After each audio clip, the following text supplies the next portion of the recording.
ನಾಳಿನ ಸಂಚಿಕೆ ಶುರುವಾಗೋದು ಒಂದು ಶಾಂತ ಮನೆ ವಾತಾವರಣದಲ್ಲಿ ಅಲ್ಲ, ಒಂದು ಟೆನ್ಷನ್ ತುಂಬಿದ ಫೋನ್ ಕಾಲ್ನಿಂದ. ಒಂದು ಗುಪ್ತ ರಹಸ್ಯ, ಒಂದು ಬ್ಲ್ಯಾಕ್ ಮೇಲು, ಮತ್ತೊಂದು ಕಡೆ ನಡೆಯಲಿರುವ ಮದುವೆ. ಆದರೆ ಈ ಮದುವೆ ಎಲ್ಲರಿಗೂ ಖುಷಿಯ ವಿಚಾರ ಆಗಿದ್ರೂ ಯಾರಿಗೋ ಇದು ಭಯದ ಆರಂಭವಾಗಬಹುದು ಅನ್ನೋ ಸೂಚನೆ ಮೊದಲ ಸನ್ನಿವೇಶದಲ್ಲೇ ಸಿಗ್ತದೆ.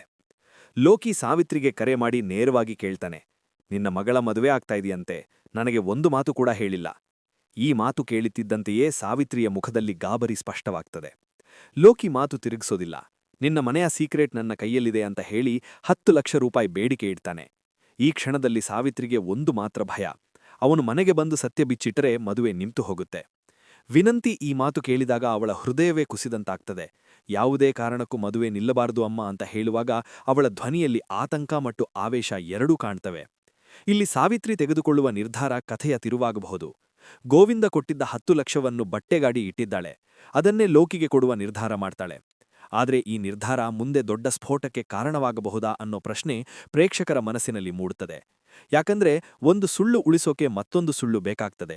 ಇದಕ್ಕಿಂತಲೂ ದೊಡ್ಡ ಭಾವನಾತ್ಮಕ ಸನ್ನಿವೇಶ ಜ್ಯುವೆಲರಿ ಮತ್ತು ಸೀರೆ ಆಯ್ಕೆ ಮಾಡುವ ಸಂದರ್ಭದಲ್ಲಿ ಕಾಣಿಸ್ತದೆ. ಸಾವಿತ್ರಿ ತನ್ನ ಮಗಳಿಗೆ ಮಾತ್ರ ಪ್ರೀತಿ ತೋರಿಸ್ತಾಳೆ. ಇದು ತಗೋ, ಅದು ಚೆನ್ನಾಗ್ ಕಾಣಿಸ್ತದೆ ಅಂತ ಹೇಳುತ್ತಾ ವಿನಂತಿಗೆ ಎಲ್ಲವೂ ಕೊಡ್ತಾಳೆ. ಆದ್ರೆ ಈಶ್ವರಿ ಮತ್ತು ಚಿತ್ರ ಕಡೆ ನೋಡೋದಕ್ಕೂ ಮನಸ್ಸಿಲ್ಲ. ಒಂದು ಕಾಲದಲ್ಲಿ ಅಕ್ಕಯ್ಯ ಅಂತ ಹಿಂದೆ ಹಿಂದೆ ತಿರುಗಾಡುತ್ತಿದ್ದ ಸಾವಿತ್ರಿ ಇವತ್ತು ಒಂದು ಸೀರೆ ತಗೊಳ್ಳಿ ಅಂತ ಕೂಡ ಹೇಳೋದಿಲ್ಲ. ಈಶ್ವರಿಯ ಮನಸ್ಸಿನಲ್ಲಿ ನೋವು ತುಂಬುತ್ತದೆ. ಹೊರಗೆ ಏನೂ ತೋರಿಸೋದಿಲ್ಲ, ಆದ್ರೆ ಒಳಗೆ ಬೆಂಕಿ ಹೊತ್ತುಕೊಂಡಂತಾಗ್ತದೆ. 1 ಲಕ್ಷದ ಸೀರೆ ಆರಿಸಿ ಹೋಗುವಾಗ ಅವಳ ಕಣ್ಣುಗಳಲ್ಲಿ ನೋವು ಮತ್ತು ಅಸಹನೆ ಎರಡೂ ಕಾಣ್ತವೆ. ಚಿತ್ರ ಈ ಪರಿಸ್ಥಿತಿಯನ್ನು ಗಂಭೀರವಾಗಿ ತೆಗೆದುಕೊಳ್ತಾಳೆ. ಈ ಮದುವೆ ನಿಲ್ಲಿಸೋದೇ ಬೆಸ್ಟ್ ಅಂತ ಅವಳು ಹೇಳುವಾಗ ಅದು ಕೇವಲ ಕೋಪದ ಮಾತಲ್ಲ, ಅದು ನಿರ್ಧಾರದ ಮಾತು. ಇಲ್ಲಿ ಒಂದು ಹೊಸ ಟ್ವಿಸ್ಟ್ ಮೂಡುತ್ತದೆ. ಈಶ್ವರಿ ಯೋಚನೆ ಮಾಡ್ತಾಳೆ, ಸಾವಿತ್ರಿ ಯಾವುದೋ ಸಾಕ್ಷಿ ಇಟ್ಕೊಂಡಿದ್ದಾಳೆ, ಮೊದಲು ಆ ಸಾಕ್ಷಿ ಏನು ಅನ್ನೋದನ್ನ ಪತ್ತೆ ಹಚ್ಚಬೇಕು. ಅದೇ ಸಮಯದಲ್ಲಿ ಚಿತ್ರ ಮತ್ತೊಂದು ಆಲೋಚನೆ ಕೊಡ್ತಾಳೆ. ವಿದ್ಯೆಯೂ ಈ ಮದುವೆ ನಿಲ್ಲಿಸಬೇಕು ಅಂತ ಬಯಸ್ತಾಳೆ. ಹಾಗಿದ್ರೆ ಅವಳ ಜೊತೆ ಕೈ ಜೋಡಿಸೋಣ. ಈ ಕ್ಷಣದಿಂದ ಕಥೆ ಹೊಸ ದಿಕ್ಕು ಹಿಡಿಯುವ ಸಾಧ್ಯತೆ ಕಾಣಿಸ್ತದೆ. ಇನ್ನೊಂದು ಕಡೆ ವಿದ್ಯೆ ಮತ್ತು ವಿನಂತಿ ನಡುವೆ ನಡೆಯುವ ಮಾತುಕತೆ ಎಪಿಸೋಡ್ನ ಭಾವನಾತ್ಮಕ ಶಿಖರವಾಗ್ತದೆ. ನನ್ನ ಕೊರಳಲ್ಲಿರುವ ತಾಳಿ ಯಾವತ್ತೂ ಭದ್ರದ್ದೇ ಅಂತ ವಿದ್ಯೆ ಹೇಳುವಾಗ ಅವಳ ಕಾನ್ಫಿಡೆನ್ಸ್ ಸ್ಪಷ್ಟವಾಗ್ತದೆ. ಈ ಮದುವೆ ನಡೆಯೋದಿಲ್ಲ ಅಂತ ಅವಳು ಕೊಡುವ ಚಾಲೆಂಜ್ ಕೇವಲ ಮಾತಲ್ಲ, ಅದು ಎಚ್ಚರಿಕೆ. ವಿನಂತಿ ಕೂಡ ಹಿಂಜರಿಯೋದಿಲ್ಲ. ಇನ್ನೊಂದು ದಿನವೇ ಇದೆ, ಏನು ಮಾಡ್ತೀಯೋ ಮಾಡ್ಕೋ ಅಂತ ಹೇಳ್ತಾಳೆ. ಇಲ್ಲಿ ಇಬ್ಬರ ನಡುವೆ ಮೌನ ಯುದ್ಧ ಶುರುವಾಗ್ತದೆ.